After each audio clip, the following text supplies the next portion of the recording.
শাওয়াল মাসের রোজার গুরুত্ব ও ফজিলত জানাবেন এবং এর নিয়ম কি, সময়সীমা জানাবেন। শাওয়াল মাসের যে রোজা, এই রোজা সুন্নাত। নবী করিম সাল্লাল্লাহু আলাইহি ওয়াসাল্লাম শাওয়াল মাসে 6টি রোজা রাখার নির্দেশ আমাদেরকে করতেন ওই মাস উপলক্ষে।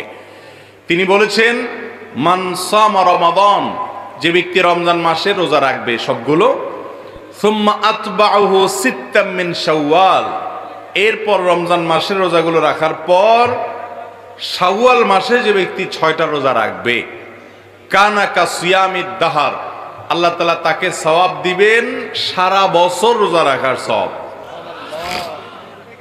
সারা বছর রোজা রাখার সওয়াব কিভাবে হয় এ সম্পর্কে অনেক উলামা ইকরাম, মুহাদ্দিসিন ইকরাম চমৎকার একটা ব্যাখ্যা দিয়েছেন। সেটা হলো, রমাদান মাস ধরেন সর্বোচ্চ 30 দিন হবে পুরা মাস, আর শাওয়ালের 6, 30 আর 6 কয়টা হয়? 36। এই 36কে যদি আপনি 10 দিয়ে গুণ দেন কত হবে? 360। চান্দ্রবর্ষ সৌরবর্ষের চাইতে কয়েকদিন কম হয়।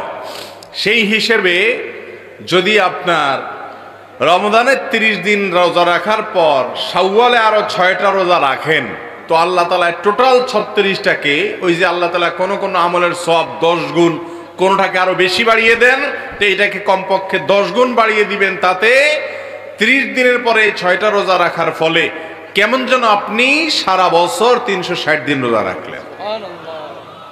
এই জন্য এই সুযোগ হাতছাড়া করা উচিত না। শাওয়ালের 6 রোজা, এটা আমরা কখন রাখবো? আমরা ঈদের দিন, ঈদ উপলক্ষে যে রোজা রাখা হারাম সেদিন বাদে এরপরে পুরো গোটা মাসের যে কোনো দিন আমরা রাখতে পারবো। এমনকি কেউ যদি শুধু শুক্রবারের সুযোগ পায়, শুধু শুক্রবারে রাখবেন।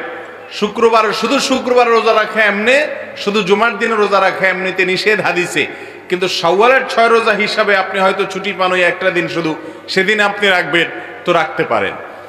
এগুলো শাওয়ালের 6টা রোজা একসাথে রাখতে হবে এমন কোনো জরুরি না।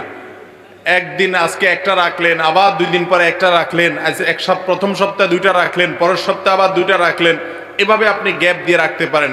গোটা মাসের ভিতরে মোট 6টা হলেই শাওয়ালের 6 রোজা হয়ে যাবে। মা বোন যারা মাসিকের কারণে রমজান রোজা ভাঙতি হয়েছে, তারা সেই রোজাগুলো আগে রাখবেন না শাওয়াল রোজা আগে রাখবেন, এ নিয়ে ওলামাদের 2 রকমের মতই আছে। অনেক স্কলারগণ বলেছেন আগে রমজান রোজাটা পুরা করবেন, কাজাগুলো রাখবেন, এরপর শাওয়ালেরটা রাখবেন। কারণ হাদিসে আসছে, মান সামা রমাদান, যে ব্যক্তি রমজানের রোজা রাখলো এরপরে আসছে শাওয়ালের রোজা রাখলো, তো আপনার রোজা তো বাকি আছে রমজানের, সেগুলো রাখবেন, তারপর শাওয়ালের 6 রোজা রাখবেন। যদিও অন্যান্য উলামা ইকরাম বলেছেন যে না, রমজানের রোজা যদি কেউ পরেও রাখে অসুবিধা নাই, শাওয়ালেরটা তো ওই মাসের মধ্যেই রাখতে হবে।